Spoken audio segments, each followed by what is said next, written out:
নমস্কার, আমি জয়তী এবং আপনারা আমার সঙ্গে দেখছেন এবং শুনছেন হাউ। আজকে আমি একা আসিনি, আমার সাথে রয়েছে আমার সহকর্মী পঞ্চানন।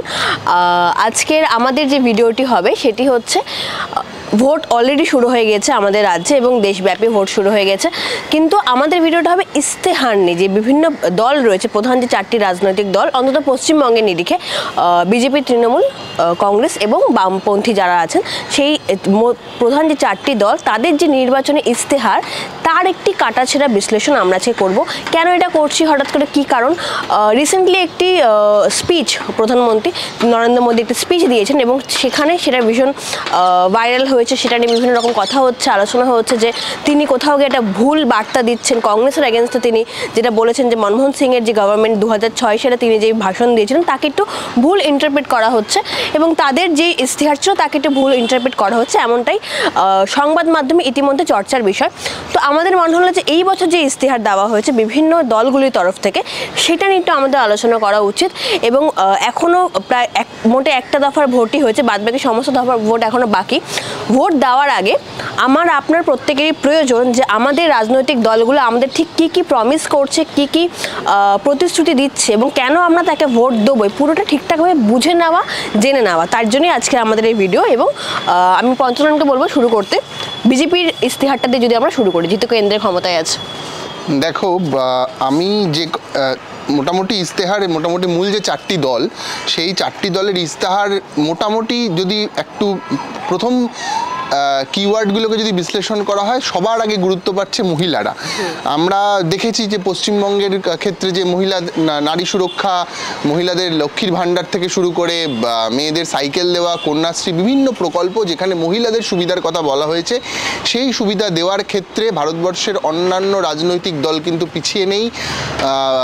ভারতীয় জনতা পার্টি, যারা নিজেদের ইস্তেহারকে বলছেন মোদির গ্যারান্টি, তো মোদির গ্যারান্টিতে কিন্তু সর্বপ্রথম সবার আগে নারী সুরক্ষার কথা বলা হচ্ছে যে নারী তুমি নারায়ণী নামে একটি প্রকল্প। হ্যাঁ, নারায়ণী, এখানে লক্ষ্মী নয়, এখানে নারায়ণী বলা হচ্ছে। এবং এই নারী তুমি নারায়ণীর অধীনে আরও 3 কোটি লাখপতি দিদি তৈরি করা হবে। তো বোঝাই যাচ্ছে মহিলাদের হাতে সরাসরি অর্থ পৌঁছে দেওয়ার একটা চেষ্টা, বা যেভাবে তৃণমূল সরকার পশ্চিমবঙ্গে করছে সেভাবে বিজেপিও কিন্তু একইভাবে করছে।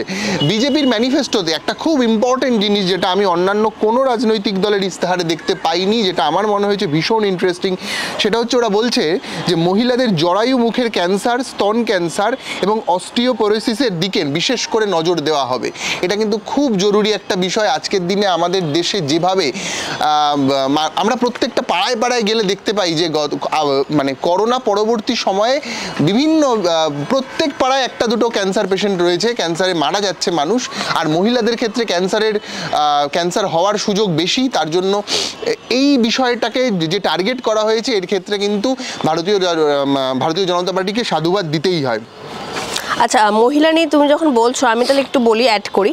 যদি আমরা শুধুমাত্র প্রথমে মহিলার ব্যাপারটা যদি আলোচনা করে নিই, কংগ্রেস, যেটা তুমি বলে যে মোদির গ্যারান্টি বলছে বিজেপি, কংগ্রেস তাদের ইস্তেহারকে বলছে ন্যায়পত্র। সেই ন্যায়পত্রে কংগ্রেস বলছে তাদেরও মহিলা একটা অন্যতম ইস্যু, যেমনটা আমরা জানি প্রত্যেক রাজনৈতিক দলেরই মহিলা একটা অন্যতম ইস্যু। কংগ্রেস বলছে যে 33% যে সংরক্ষণের কথা বলা হয়েছে বিধানসভা, লোকসভা, সেটা নিশ্চিত করা হবে এবং তার বাইরে গিয়েও 50% সংরক্ষণ করা হবে কেন্দ্রীয় সরকারি চাকরিতে মহিলাদের জন্য, যাতে মহিলারা চাকরি পায় বা তারা যাতে স্বাবলম্বী হয়, সেই জন্য কিন্তু 50% সংরক্ষণের কথা বলছে। অন্যদিকে যদি সিপিএমের ইস্তেহার দেখি, সিপিএম কিন্তু বলছে, তারাও একই কথা বলছে যে 33% সংরক্ষণ এবং তাছাড়াও তার বাইরে নারীদের যে সম্পত্তির অধিকার, মানে বৈবাহিক সূত্রে অধিকার এবং উত্তরাধিকার সূত্রে অধিকার, মানে স্বামীর তরফ থেকে যে সম্পত্তি হবে এবং বাবা মায়ের যে সম্পত্তি, সেইখানে অধিকার নিশ্চিত করা। এবং মহিলাদের নারী নির্যাতনের বিরুদ্ধে কিন্তু বিভিন্ন আইন নিয়ে তারা কিন্তু খুব সচেতনভাবে তাদের ইস্তেহারে সেটা মেনশন করেছেন যে নারীদের সুরক্ষা নিয়ে তারা মূলত বলছেন, কিন্তু নারী হেলথ, মানে মহিলাদের স্বাস্থ্য নিয়ে কিন্তু এই কোনো ইস্তেহারে নেই, যেটা তুমি বললে বিজেপিটা আছে। তৃণমূলের দিকে যদি নজর রাখি, তৃণমূল আলাদা করে খুব বেশি বলছে না এই নারী সুরক্ষা বা মহিলাদের ওপর, মানে মহিলার সুরক্ষা থেকে শুরু করে যা আমরা দেখে আসছি গত কয়েক বছরে মেয়েদের যে ডেভেলপমেন্টের কথা মমতা বন্দ্যোপাধ্যায় বলেছেন বা রাজ্যের শাসক দল বলেছেন, এইখানে যেটা বলা হচ্ছে এরা তৃণমূল কিন্তু আরও একবার তাদের ইস্তেহারের সঙ্গে ইন্ডিয়া জোটের একটা সামঞ্জস্যতা তৈরি করার চেষ্টা করেছে। সে কারণে তারা বলছে যে বাংলার কন্যাশ্রী প্রকল্পের সাথে সামঞ্জস্য রেখে 13 থেকে 18 বছর বয়সী মেয়েদের শিক্ষার জন্য বার্ষিক 1,000 টাকা এবং এককালীন 25,000 টাকা অনুদান দেওয়া হবে। তার মানে বোঝাই যাচ্ছে পশ্চিমবঙ্গে যেটা দেওয়া হচ্ছে, তৃণমূল চাইছে ইন্ডিয়া জোট ভারতবর্ষে ক্ষমতায় এলে এই যে কন্যাশ্রী প্রকল্প, এই যে মেয়েদেরকে সুরক্ষা থেকে শুরু করে সরাসরি অর্থ তুলে দেওয়া, লক্ষ্মীর ভাণ্ডার, কন্যাশ্রী, বিভিন্ন কিছু, এই যে এই জায়গাটাকে তারা অ্যাড্রেস করে গোটা ভারতবর্ষের মধ্যে ছড়িয়ে দিতে চাইছে। আর একটা ব্যাপার, আয়ুষ্মান ভারতের কথা আমরা সকলেই জানি, যেটা পশ্চিমবঙ্গের ক্ষেত্রে স্বাস্থ্যসাথী। আমরা চাইলেও আয়ুষ্মান ভারত পশ্চিমবঙ্গে পাই না, সামহাউ রাজ্য সরকারের সাথে কেন্দ্রীয় সরকারের একটা বোঝাপড়ায় ভুল নাকি আমরা কেউ জানি না, যে কারণে আয়ুষ্মান ভারত পাই না। তো তৃণমূল কিন্তু তাদের এই যে ম্যানিফেস্টোতে বলছে আয়ুষ্মান ভারতের যে স্বাস্থ্য বিমাটি রয়েছে তার বদলে একটি উন্নততর স্বাস্থ্যসাথী বিমা চালু করা হবে। মানে আয়ুষ্মান ভারতের ঠিক পাল্টা নামে স্বাস্থ্যসাথী চালু করা হবে, যেটা পশ্চিমবঙ্গে রয়েছে। ইন্ডিয়া জোট যদি ক্ষমতায় আসে তাহলে সেটা তারা করতে চাইছেন গোটা দেশেই, এবং সেখানে 10 লক্ষ টাকার বিমার সুবিধা প্রদান করবে। তো আমরা যদি এই যে 10 লক্ষ টাকা বিমার কথা বলি, তৃণমূল যেটা বলছে, সিমিলারলি বিজেপি তাদের যে ম্যানিফেস্টো বার করেছে সেখানে যে আয়ুষ্মান ভারতের কথা বলা হয়েছে, সেই আয়ুষ্মান ভারত প্রকল্পেও কিন্তু তারা বলছে 10 লক্ষ টাকা তারা স্বাস্থ্য বিমায় খরচ করবে। তার মানে বোঝাই যাচ্ছে যে তৃণমূল আসুক, মানে ইন্ডিয়া জোট ক্ষমতায় আসুক বা বিজেপি গভর্নমেন্ট ক্ষমতায় আসুক, তারা দুজনেরই দাবি হচ্ছে তারা সাধারণ মানুষের চিকিৎসার জন্য 10 লক্ষ টাকা পর্যন্ত সরকারি ব্যয় করতে তারা চাইছে। মানে মানে এটা যদি সত্যি মানে বাস্তবে হয়, মানে এই যে ইস্তেহার তারা প্রকাশ করেছেন তা যদি আরেকবার মানে এটা যদি সত্যিই ফলপ্রসূ হয়, তাহলে কিন্তু মানুষের স্বাস্থ্যের ক্ষেত্রে আর কোনো অবনতি থাকার কথা নয়। মানে আমার তো তাই মনে হয়। হ্যাঁ, এই স্বাস্থ্য নিয়ে বামপন্থী দলগুলির যেটি মতামত সেটা হচ্ছে যে জিডিপির 5% বরাদ্দ করা হবে স্বাস্থ্য খাতে, এবং যেটাতে জোর দেওয়া হচ্ছে স্বাস্থ্য যে বেসরকারিকরণ হচ্ছে, মানে সরকারি হাসপাতাল বন্ধ হয়ে যাচ্ছে বা আস্তে আস্তে তার বেহাল দশা, এবং তার বদলে ফুলে ভেপে উঠছে বেসরকারি বিভিন্ন হাসপাতাল, যেখানে মানুষজন তাদের অ্যাফোর্ড করতে পারছে না। সেই বেসরকারিকরণ বন্ধ করা হবে, এবং তারা কিন্তু একটা নতুন জিনিস বামফ্রন্টের তরফ থেকে অ্যাড করা হচ্ছে, মানসিক স্বাস্থ্যের উপর কিন্তু জোর দেওয়া হয়েছে, যে মানসিক স্বাস্থ্যে জোর দেওয়া হবে এবং সেটা নিয়ে বিভিন্ন প্রকল্প চালু করা হবে যাতে মানুষের স্বাস্থ্যের খেয়াল রাখা যায়, এবং তার বাইরেও একটি সার্বজনিক জনস্বাস্থ্য ব্যবস্থা চালু করা হবে, যেটাতে কিনা মোটামুটি সবাই সেই জনস্বাস্থ্য ব্যবস্থার আর কি লাভ তুলতে পারবে। আচ্ছা, তুমি যদি একটু আমাকে বলো যে বামপন্থীদের তরফ থেকে কি কি ইন্টারেস্টিং পয়েন্টস আছে তাদের ম্যানিফেস্টোতে, যেটা অন্যান্য ক্ষেত্রে আমরা দেখতে পাচ্ছি না।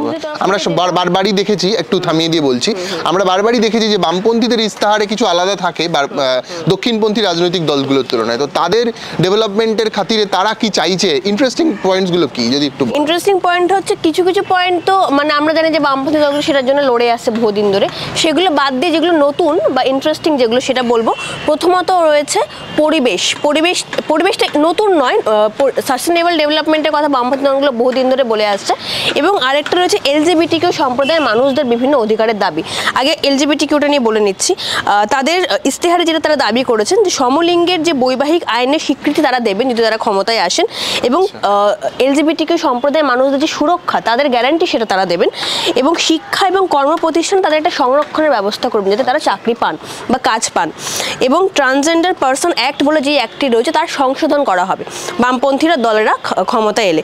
এবং পরিবেশ নিয়ে ভীষণ ইন্টারেস্টিংলি তাদের, আমি কিন্তু তুমি বিজেপি, তৃণমূল, কংগ্রেস না কেউ কিন্তু বলে রাখি যে পরিবেশ নিয়ে কেউ মাথা ঘামাচ্ছে না। এই যেভাবে টেম্পারেচার বাড়ছে, যেভাবে সূর্যের অতিবেগুনি রশ্মি আমাদের শরীরে আসার ফলে প্রত্যেকদিন আমরা রোগের মুখে পড়ছি, নতুন নতুন রোগ তৈরি হচ্ছে, বিশেষ করে শহর এবং শহরতলি। গ্লোবাল ওয়ার্মিং এর ফলে যে দিন দিন আমরা সবাই সেটা ভুক্তভোগী, যে দিন দিন যে তাপমাত্রা বাড়ছে ভীষণভাবে, এই পরিবেশটা কিন্তু একটা ইম্পর্টেন্ট ইস্যু, কিন্তু এই ইস্যুটা কিন্তু কারোর ইস্তেহারে নেই, কারণ পরিবেশ ডিরেক্টলি ভোট ব্যাংকে, তাই জন্য কিন্তু বামপন্থী দলেদের এটাতে কিন্তু রয়েছে ভীষণ, এটা কিন্তু ভীষণ ইন্টারেস্টিং এবং খুব ভালো একটি পদক্ষেপ।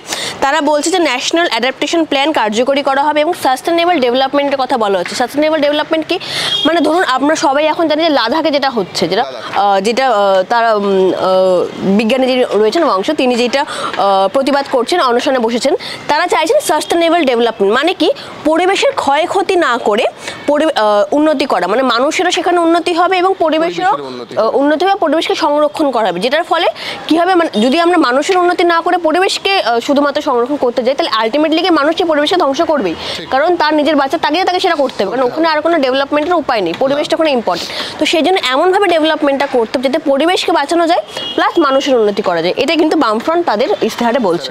খুব ইন্টারেস্টিং। আচ্ছা, এর পরের পয়েন্টটা যদি তুমি বলো। আচ্ছা, বিজেপি তাদের ইস্তেহারে একটা ইন্টারেস্টিং পয়েন্ট এনেছে, যেটা আমার মনে হয়েছে আলোচনা করা দরকার, যেটা আজ অবধি কোনো রাজনৈতিক দল ভারতবর্ষে বলেছে বলে আমার জানা নেই। সেটা হচ্ছে তারা বলছে 2036 সালে তারা ভারতবর্ষে অলিম্পিক আয়োজন করবে। এটা কিন্তু খুব ইন্টারেস্টিং। ভারতবর্ষে যেখানে অলিম্পিকের যে মেডেলের যে লিস্টটা আমরা প্রত্যেক বছর পাই, প্রত্যেক 5 বছর অন্তর যে অলিম্পিক হয়, সেই লিস্টে ভারতবর্ষে একেবারে শেষের দিকে থাকে। একটা দুটো সোনা এলে আমরা খুব লাফালাফি করি, মানে এর চেয়ে বেশি সোনা আমরা আশা করি না। এখন একটু বাড়ছে যদিও, মানে ওই কয়েকটা রূপো আর বেশ কয়েকটা ব্রোঞ্জ নিয়ে আমাদেরকে চলে আসতে হয়। দিদি থেকে মোদি সবাই বলে খেলা হবে, কিন্তু পশ্চিমবঙ্গে যারা আসল খেলে, মানে ক্রিকেট ফুটবলের মতো ব্যবসায়িক খেলা বাদ দিলে অলিম্পিকে যে ধরনের খেলা হয়, দৌড় বলো বা যা যা বলছো, মেয়েদের খেলার সবচেয়ে বড় কথা আমরা জানি যে যতই হোক না কেন ফুটবল এবং ক্রিকেট একটা পুরুষ শাসিত খেলা, মেয়েদের সেখানে পার্টিসিপেশন বিরাট কিছু নেই, আর থাকলেও সেটা মানুষ উপভোগ করে না, সেটা ব্যবসায়িক স্বার্থে কাজে লাগে না। উপভোগ হয়তো কিছু মানুষ করে, ব্যবসায়িক স্বার্থে কাজে লাগানো যায় না, ফলে তো পপুলারিটি নেই। বিরাট অংশের মানুষ টিভির সামনে বসে দেখে না মেয়েদের ক্রিকেট, মেয়েদের ফুটবল, কিন্তু বিরাট অংশের মানুষ কিন্তু মেয়েদের অন্যান্য অ্যাথলেটিক যে ধরনের খেলাধুলো আছে, সাঁতার থেকে শুরু করে, টেনিস থেকে শুরু করে, বেসবল থেকে শুরু করে, বেসবল সে অর্থে খেলে না, আমি ভুল করলাম, ভলিবল থেকে শুরু করে, রেসলিং আছে, অনেক ধরনের খেলা আছে যেখানে মেয়েদের পার্টিসিপেশন সবচেয়ে বেশি, মেয়েরা তার অনেক এগিয়ে।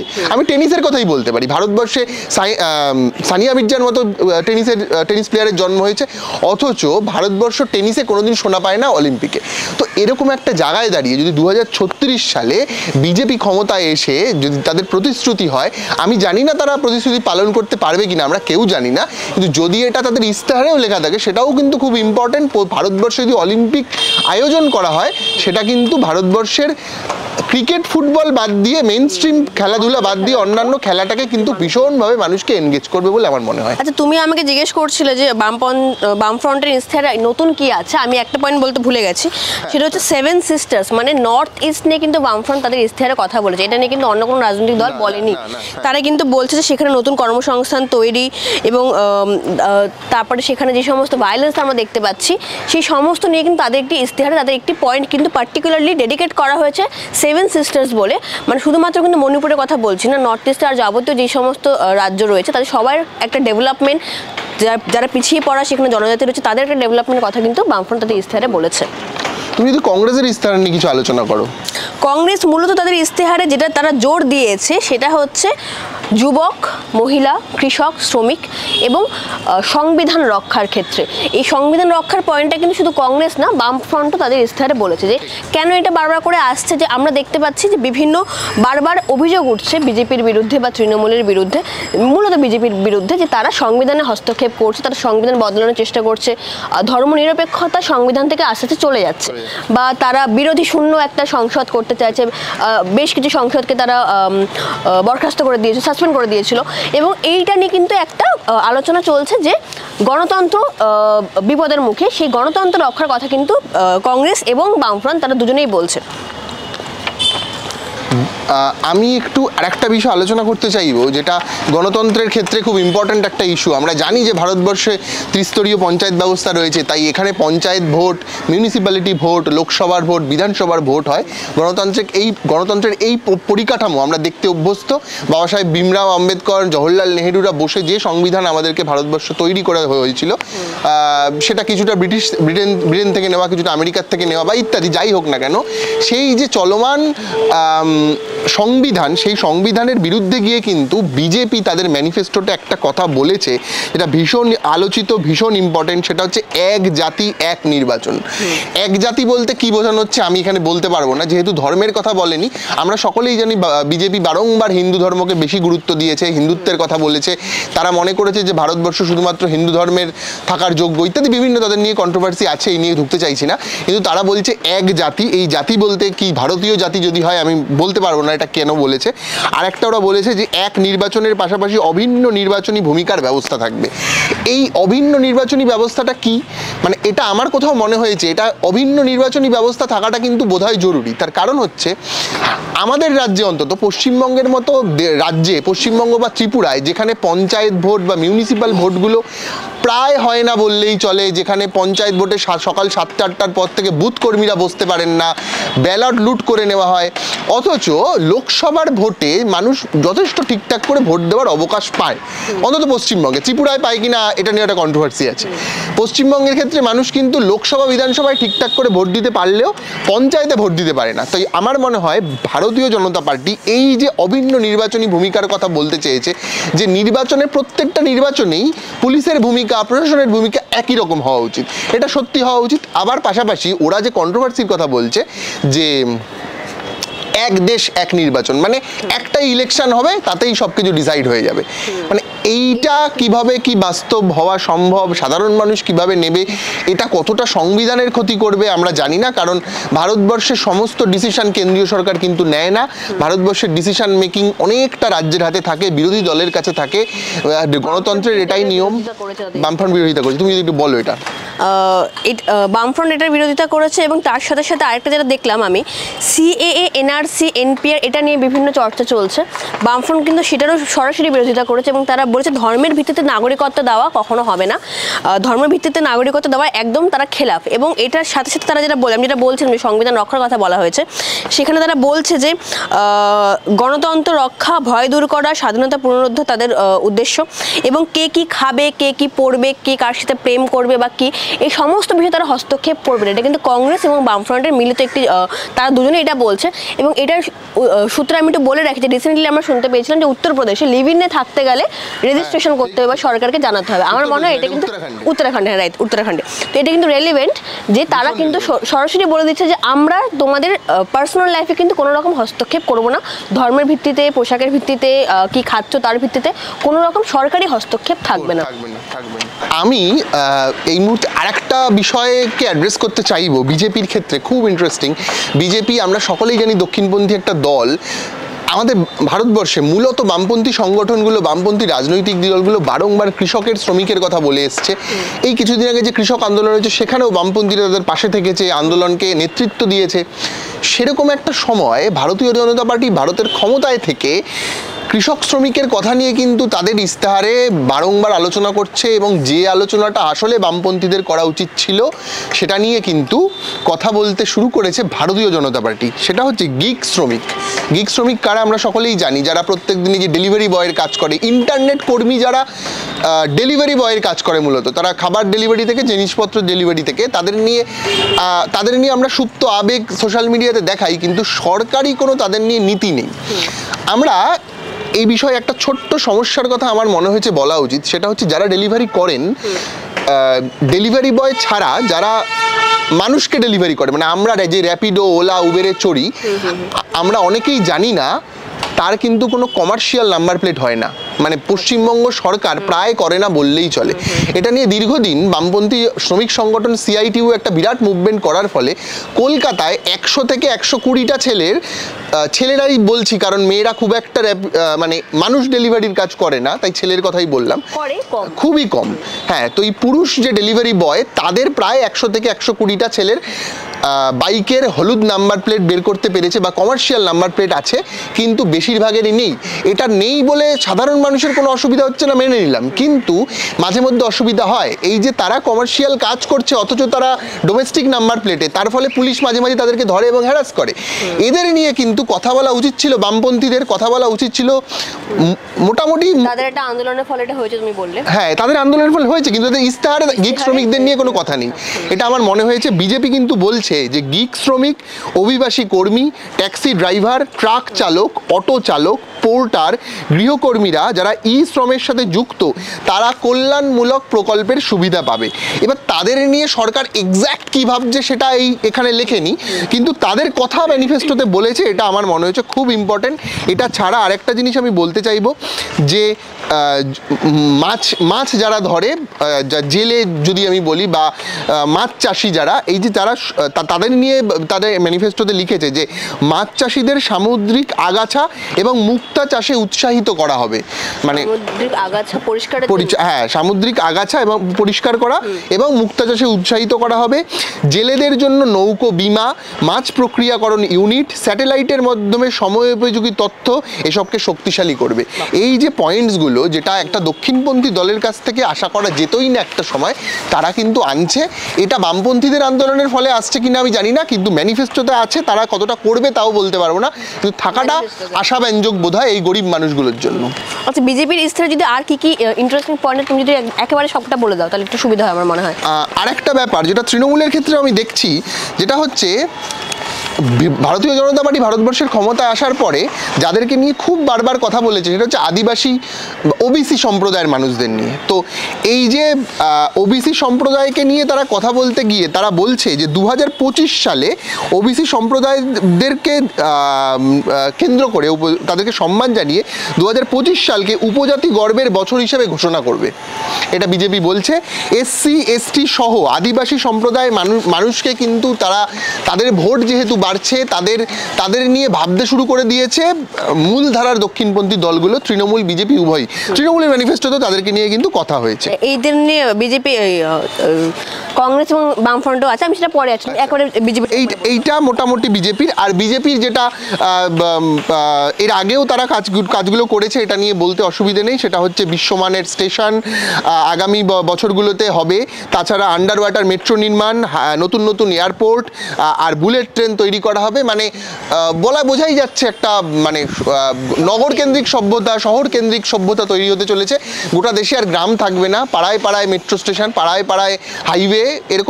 এরকম একটা দেশ বোধহয় ভারতীয় জনতা পার্টি বা আমাদের দেশকে উপহার দিতে চাইছে বলে আমার মনে হয়েছে। তৃণমূল তাদের ইস্তেহারে কি? তৃণমূল তাদের ইস্তেহারে খুব বেশি ইন্টারেস্টিং কিছু আলাদা করে বলেনি। তারা বলেছে যে বিপিএল পরিবারকে 10টি করে সিলিন্ডার দেবে, তাদের ইম্পর্টেন্ট আমার মনে হয়েছে। তারা বলছে জ্বালানির জ্বালা কমবে, দেশের জ্বালা ঘুচবে। এবার জ্বালানির জ্বালা কিভাবে কমবে, পেট্রোপণ্যের তারা দাম কমাবে কিনা সেটা বলেনি। ওরা বলছে যে দেশ জুড়ে বাড়ি পাবে সবাই, মানে মানুষ বেঘর থাকবে না। আমরা 5 বছর পরে দেখব যে এই যে দেশ জুড়ে বাড়ি হবে সবাই, কিন্তু বিজেপিও বলছে। বিজেপি বহুদিন আগেও বলেছে, কিন্তু আমরা জানি যে প্রচুর মানুষ আজও তাদের বাড়ি নেই, তাদের বাড়ি নেই, তাদের বাড়িঘর নেই, তারা রাস্তায় থাকেন, প্রচুর মানুষ আছে। 5 বছর পরে গিয়ে আমরা এটা আলোচনা আবার করব, কারণ সাধারণ মানুষের যদি তারা প্রত্যেকের বাড়ি যদি থাকে তাহলে তো সেটা খুবই ভালো হবে। এই হচ্ছে মোটামুটি তৃণমূল এবং বিজেপির ইস্তেহার, খুব আলাদা। এবার তাহলে আমি একটু বামফ্রন্ট আর কংগ্রেসেরটা বলে দিই। বামফ্রন্ট যেটা বলছে, প্রথমেই কাশ্মীরে তারা বলছে কাশ্মীর নিয়ে কিন্তু সংবিধানের 35A এবং 370 অনুচ্ছেদ পুনরুদ্ধারের কথা তারা বলছে, এবং কাশ্মীরকে একটি আলাদা রাজ্যের অধিকার দেওয়ার কথা তারা বলছে। এবং এই একই কথা কিন্তু কংগ্রেসও বলছে যে কাশ্মীরকে একটা আলাদা রাজ্যের অধিকার দেওয়া হবে। এবং বামফ্রন্ট সরাসরি, যেটা আমি আগেও বললাম, সিএ এনআরসি এমপিআর বাতিল করার দাবি জানিয়েছে, বা তারা বলেছে যে তারা যদি ক্ষমতা আসে তারা এগুলো বাতিল করে দেওয়া হবে। ধর্মের ভিত্তিতে নাগরিকত্ব তারা দেবে না কাউকে, যে দেশের নাগরিক সেই নাগরিক থাকবে, ধর্মের ভিত্তিতে এটাকে আলাদা করে করা হবে না। ওয়ান ভোট ওয়ান নেশন তারা করতে দেবে না, এটাও তারা বলেছে। এছাড়া সংবিধান এবং গণতন্ত্র রক্ষা, ইউএপিএ, এনএসএ, পিএমএলএ, এএফএসপি এর মতো যে সমস্ত বিভিন্ন ধারা রয়েছে সেগুলোকে বাতিল করার কথা কিন্তু বামফ্রন্ট তাদের ইস্তেহারে বলেছে। এটা কিন্তু অন্য কোনো দল তাদের ইস্তেহারে বলেনি। আচ্ছা, সংসদের ভেতর এবং বাইরে বিরোধীদের কণ্ঠরোধ করা যাবে না, এটাও কিন্তু বলেছে, মানে এটাও গণতন্ত্র রক্ষা করার মধ্যেই পয়েন্টটা আসছে। এরপরে ইলেকট্রাল বন্ডে কিন্তু তাদের একমাত্র বামফ্রন্টের ইস্তেহারে স্বাভাবিকভাবেই ইলেকট্রাল বন্ডের প্রসঙ্গ রয়েছে, কারণ তারাই একমাত্র দল যে তারা ইলেকট্রাল বন্ডের মাধ্যমে কোনো টাকা নেয়নি, এবং তারা কিন্তু এই দুর্নীতির তদন্ত করবে সেটা তারা ইস্তেহারে জানিয়েছে। আচ্ছা, ধর্মনিরপেক্ষতা, বহুত্ববাদ রক্ষা, ধর্ম রাজনীতি থেকে রাষ্ট্র সরকার কে আলাদা রাখে, এই সমস্ত বিষয় তাদের ইস্তেহারে রয়েছে। সাম্প্রদায়িক ধর্মের কথা যখন বললে আমি একটা জিনিস মিস করে গেছি, সেটা হচ্ছে বিজেপি কিন্তু বলছে যে বিজেপি ক্ষমতা এলে পরের বছর থেকেই তারা গোটা পৃথিবীব্যাপী রামায়ণ উৎসব পালন করবে। আচ্ছা, মানে রামকে আরেকবার গুরুত্ব দেওয়া হচ্ছে, রামায়ণ উৎসব পালন করবে এবং ইস্তাহারে বড় বড় অক্ষরে তারা বলে দিয়েছে। হ্যাঁ, তারা 1990 দশক থেকে আমরা জানি যে তাদের ইস্তাহারে ছিল রাম মন্দির তৈরি করবে, রাম মন্দির তৈরি হয়ে গেছে। তারপর কিছুদিন আগে নরেন্দ্র মোদী গিয়ে দুবাইতে একটি মন্দির উদ্বোধন করেছে রামের। এখন তারা বলছে যে গোটা পৃথিবীব্যাপী রামায়ণ উৎসব হবে। রামকে বোঝাই যাচ্ছে রাম একটা সিম্প্যাথি ভারতবর্ষের মানুষের, তাকে তারা ভোট ব্যাংকে ট্রান্সফার করার জন্য এটা করছে।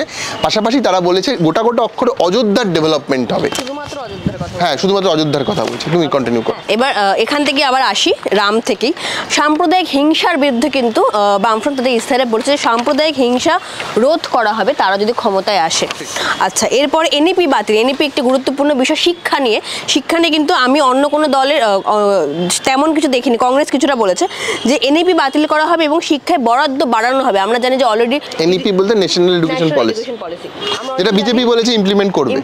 বামফ্রন্ট সরাসরি তার বিরোধিতা করেছে। মানে একদমই বেশ কিছু পয়েন্ট রয়েছে যেটা বিজেপির সাথে বামফ্রন্ট সরাসরি বিরোধিতা। এবং আমরা যেটা জানি যে অলরেডি ইউজিসি গ্রান্ট কমিশনকে বিজেপি সরকার তাদের কমিয়ে দিয়েছে বরাদ্দ, এবং বামফ্রন্ট কিন্তু সেটা নিয়ে বলেছে যে শিক্ষায় বরাদ্দ বাড়ানো হবে, 6% বাড়ানো হবে। এবং তার বাইরে পরিবেশ নিয়ে তো আমি বলেই দিলাম কি বলেছে। শ্রমিকদের নিয়ে তাদের যে সমস্ত আর্জি রয়েছে, ন্যূনতম মজুরি, পরিযায়ী শ্রমিকদের সুরক্ষা, আশা এবং অঙ্গনবাড়ি কর্মীদের নিয়েও কিন্তু তারা বলেছে তাদের বিভিন্ন যে সমস্ত অধিকার সেটা নিয়েও কিন্তু তারা নিশ্চিত করবে।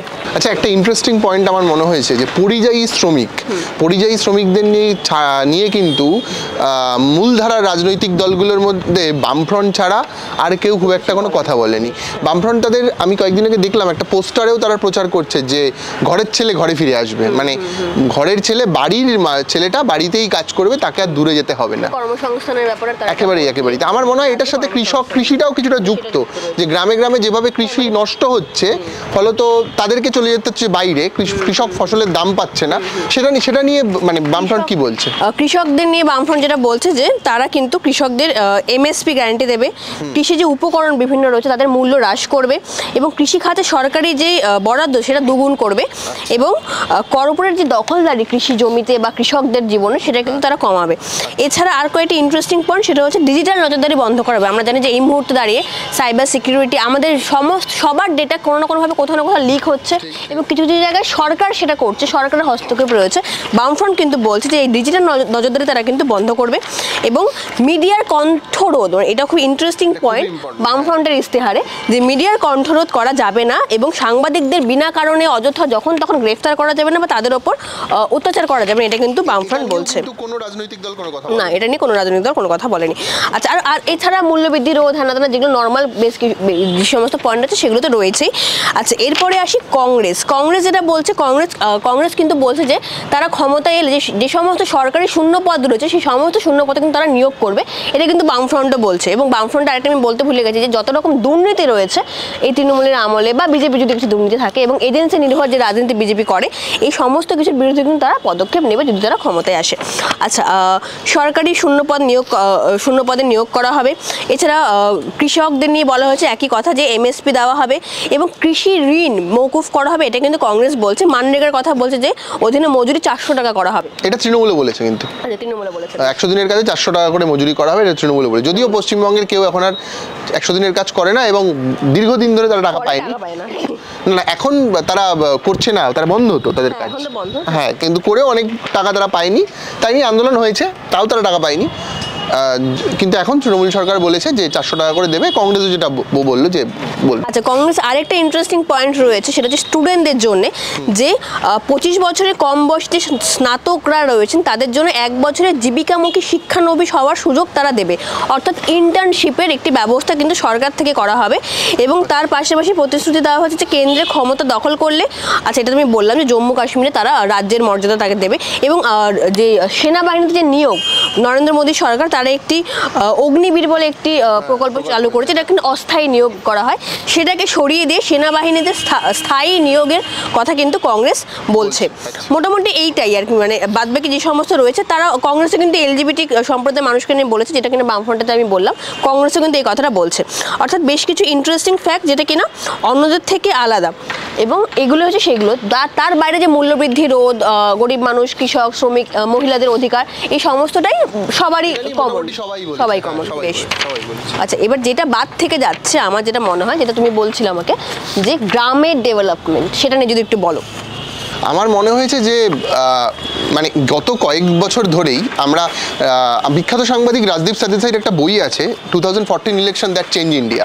তো 2014 ইলেকশন নরেন্দ্র মোদীর ভারতবর্ষে ক্ষমতায় আসা এবং তারপরের যে ভারতবর্ষ, সেই ভারতবর্ষ খুব নগরকেন্দ্রিক বলে আমার মনে হয়, যে যেখানে ডেভেলপমেন্টের প্যারামিটারগুলো প্রত্যেক দিন বদলে যাচ্ছে। ভালো থাকা, ভালো খাওয়া, এই যে, এবং তার সাথে যে শহরে থাকা, মানে মানুষ ভালো থাকতে গেলে শহরের ফ্ল্যাটে থাকতে চাইছে, মানুষ ভালোভাবে বাঁচতে চাইলে এয়ার কন্ডিশনে থাকতে চাইছে।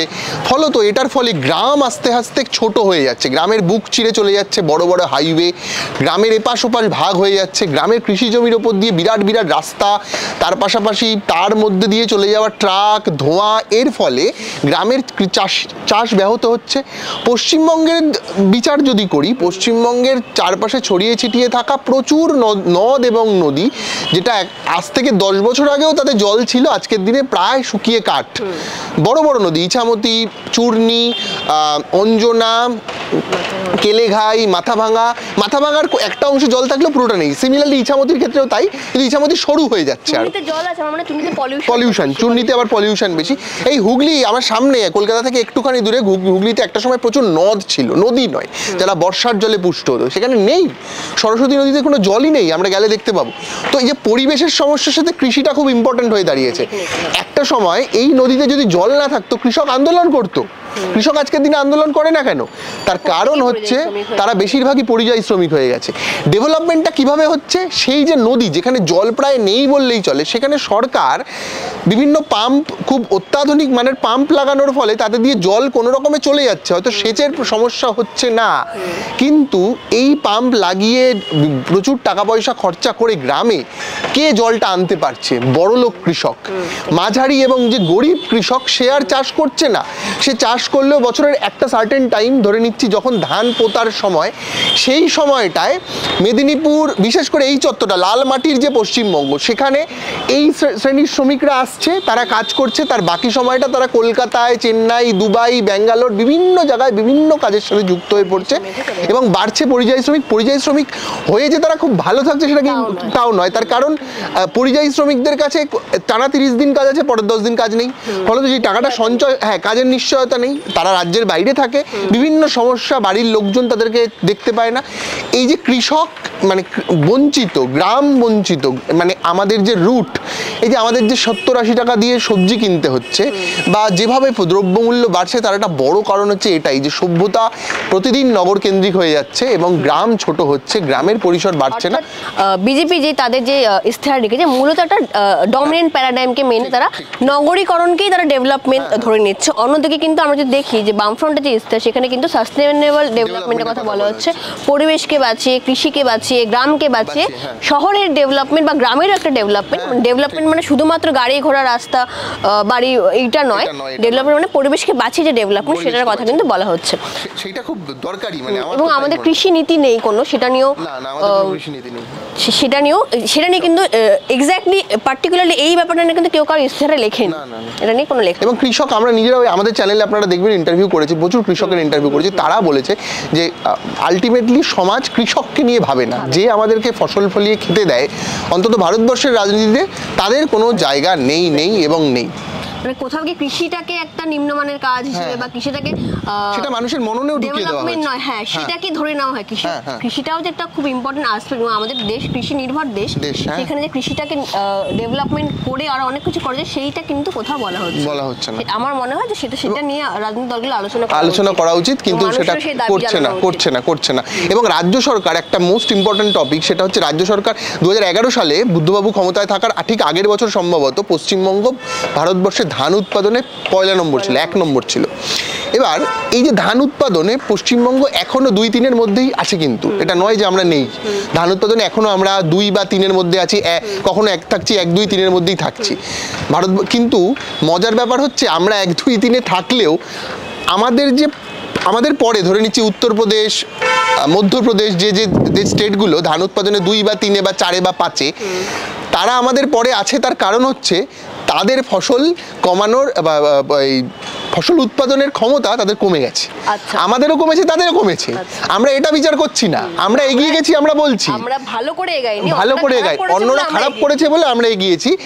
সিমিলারলি আর একটা লাস্ট আমি কথা বলতে চাইবো, যে ভারতবর্ষের অর্থনীতিকে যেভাবে বলা হচ্ছে, এই ম্যানিফেস্টোতেও সেটা আছে, যে ভারতবর্ষকে বলা হচ্ছে পৃথিবীর তৃতীয় অর্থনৈতিক দেশ হিসাবে দেখানো হচ্ছে। মানে প্রথমে আমেরিকা, তারপর চীন, তারপর ভারত, মানে আর কোনো দেশ নেই, এটা দেখানো হচ্ছে। ভারতবর্ষের স্ট্যাটিস্টিক্সও কিছু কিছু ক্ষেত্রে সেটাই মিলিয়ে দেওয়া হচ্ছে, যদিও আমাদের চারপাশ থেকে সেটা আমাদের কারোরই মনে হবে না বলে আমার মনে হয়। এর কারণ হচ্ছে আমাদের আগে যে দেশগুলো ছিল তারা পিছিয়ে পড়েছে, তার জন্য আমরা এগিয়ে গেছি। মানে সেটাই আর কি, একটা গিমিক দেখানো হচ্ছে যে আমরা এগিয়ে গেছি, আসলে আমরা এগোইনি, আমাদের আগে থাকা দেশটা পিছিয়ে গিয়েছে বলে আমাদের মনে হচ্ছে আমরা এগিয়ে গিয়েছি। আচ্ছা, আজকের প্রতিবেদনটি আমরা এখানে শেষ করি। তাহলে আমরা ইস্তেহার নিয়ে আলোচনা করলাম, এবং কেমন লাগলো আপনাদের নিশ্চয়ই জানাবেন, এবং এরকম আরও প্রতিবেদন আপনারা চান কিনা সেটাও আমাদের জানাবেন। এবং আমরা যে সমস্ত পয়েন্ট নিয়ে আলোচনা করলাম ভোট দেওয়ার আগে, প্লিজ সেগুলো একবার ভেবে নিয়ে তারপরে ভোটটা দিতে যাবেন। নমস্কার।